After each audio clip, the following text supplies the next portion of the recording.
Today on the Transplant Helper, it's time yet again for another Friday's Fighter. However, today's Friday's Fighter is going to be so much different than I ever hoped it would.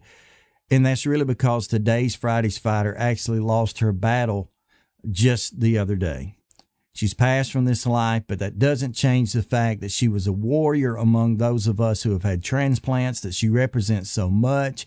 And it certainly doesn't change the fact that because she's my friend, my buddy, I wanted to go ahead and give honor to her. Stay tuned.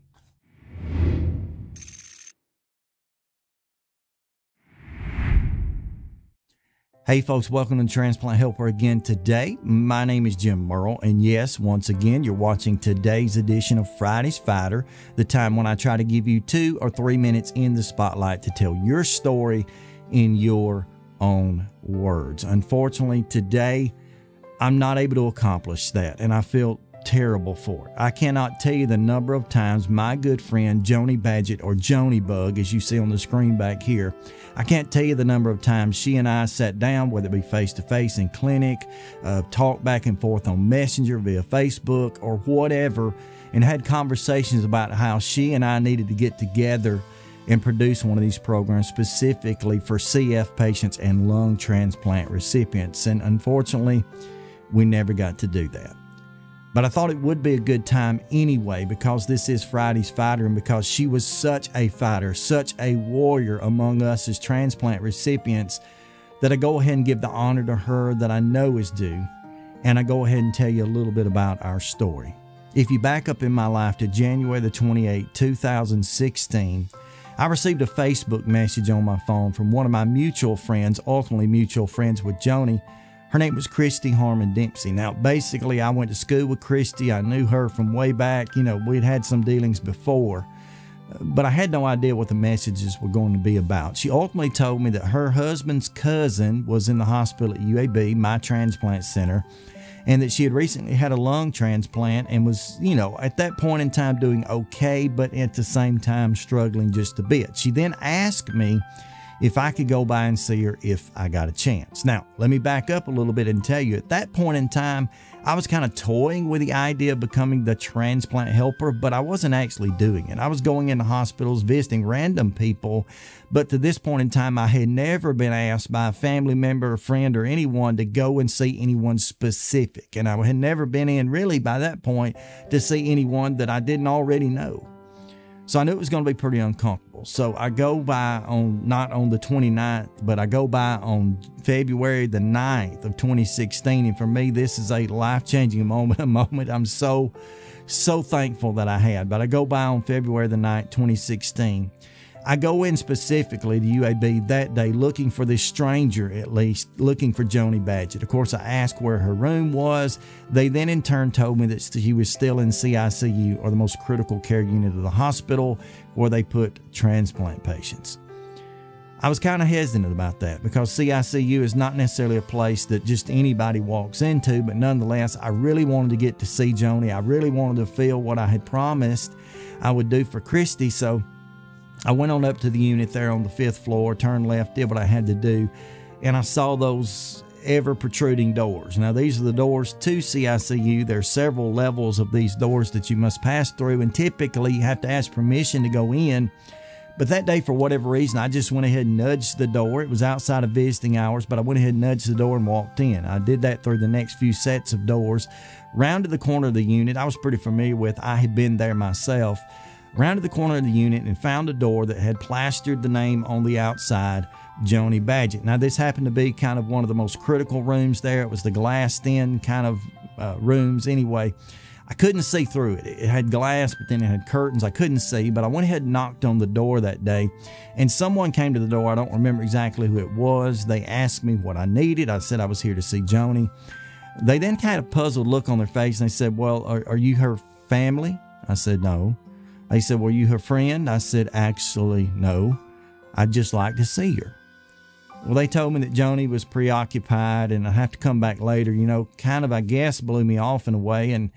And I thought to myself, well, that's fine. You know, I don't know her. I honestly don't know anything about her. So I turned around. I walked off the unit, walked around the hospital for a few minutes, and I thought to myself, no, no, I promised Christy I would go by. I want to do that, and I want to meet Joni, whoever she is. If she's a fellow transplant patient, even though she was a lung patient, I was a heart, I wanted to go by and encourage her any way that I could. So I went back up to the unit the second time, went up to the same closed doors with a curtain behind it, couldn't see in. I knocked again, and a different person came to the door. Of course, they basically asked similar questions. You know, what do you need? Okay, I need to see Joni. Who are you? I'm a fellow transplant patient. I've had a heart transplant. It's been very successful. I'd just like to see Joni if I could. That was the start. That was the start of several things. One, it was the start of the Transplant Helper. From that day on, I have no problem going in a stranger's room, marching right up. And the reasoning behind that is I received such a gift that day. That glass door slid back, and I stepped in the room, and I saw Joni there. She, be honest with you, Joni looked pitiful. She was struggling at that time. She had really gotten kind of down emotionally. She expected to do better like many of us do. And she just wasn't doing that great. She was struggling. And I started to talk. And I talked with her, and I think her sister was sitting there on the bed, Jenny, and I talked with her in-laws sitting over to the side, and I talked and I talked and I talked. Way too long I talked, and I could see as I talked, even though Joni was behind the mask and covered, I could see Joni starting to light up. I could see Joni starting, I hope, to find a little bit of courage. And I don't know what Joni saw that day, but I saw a friend. I saw someone that I knew would be an inspiration to me, that I knew would carry me through hard days in spite of her struggles. And I learned that was exactly who Joni Bug Badgett was. I learned that was exactly the kind of person she was, that not only was she so courageous, and that's really one word that comes to mind when I think about Joni. I think about courage. I think about a courageous person, because Joni had not just, fallen ill and ended up needing transplant, then had a transplant. It went smoothly and perfectly, and she just hit life again. That wasn't Joni's story. Joni was a CF patient. Joni had grown up struggling throughout her life, and as her life went on farther and longer, she got sicker and sicker, and she tried to go on with life. She married the love of her life, Corey. Corey, an awesome guy, just fun to be around. Corey, to you, I cannot even begin to offer you enough sympathy. I can't even begin to understand where you are, but I know this, I'm praying for you. So she goes on with life, and then as she got sicker and sicker and sicker, she ended up where she was. And the great thing about Joni is she was always courageous. Was she always positive and on top of everything in the beginning? No, that's not the Joni I met to begin with. But would she become that? Absolutely. And I cannot tell you the number of times, and it's such the case for many of us, but I can't tell you the number of times that I went to UAB randomly, hoping to see this patient or that, and I got word Joni's here again. She was kind of a quiet person, as far as, not quiet if you got to know her, but quiet as far as she didn't tell the world she was there. She wasn't looking for sympathy from anybody or looking for attention. But I'd find Joni there over and over again, and she'd be dealing with this problem or that problem, pneumonia and this and that, just constantly always sick. But it was not the fact that I got to see her a lot that made Joni my friend. It was the fact that she treated me like a friend. She called me Bud. It was the fact that she helped me. And I also saw her help, I want to say millions, that's not literal, but tons of other people. I can't tell you the number of times you could catch Joni, trying herself to visit someone, or trying herself to reach out to someone any way that she could over email or Facebook, and trying to lift someone else's spirits, when I had to know that hers weren't as high as they could be. But Joni was courageous. Joni cared about other people. Joni is a hero. I understand we define hero in many different ways, but I promise you the way I'm defining it here, Joni was a hero, because Joni, she was willing to go not just the extra mile, but every mile she needed to help someone else out in spite of her difficulties.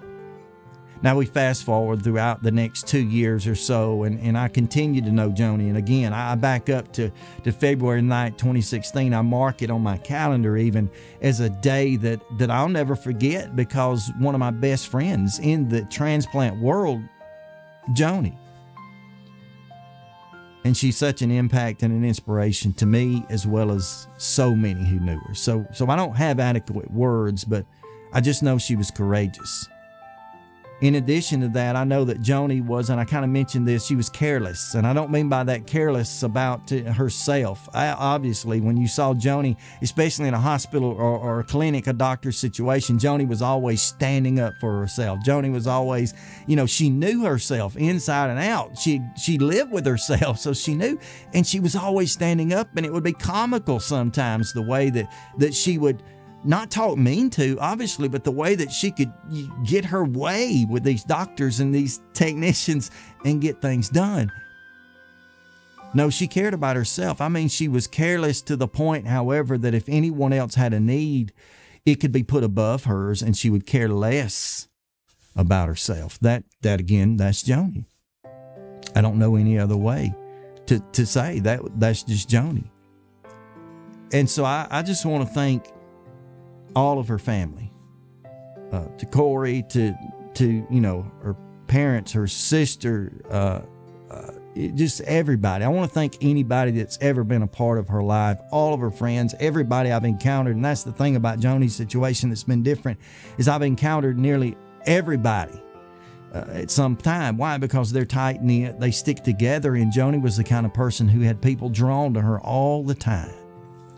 But I want to thank all of you as family for allowing me to be that brief, small moment in her life. And I hope that I've impacted your lives, and I hope that I impacted her life. But I want you to know she impacted my life more than anyone else could, at least in the relationships that I can have with people like Joni, my transplant friend. So you're going to be dealing with some difficult days and weeks and months. And on into your life. You won't get over her passing. You'll get through it. But it's going to be a long, dark tunnel at times. But I want you to know I'm here, and I want you to know that I think Joni Badgett was among the greatest gifts that anybody could have ever received. And she'll never be forgotten.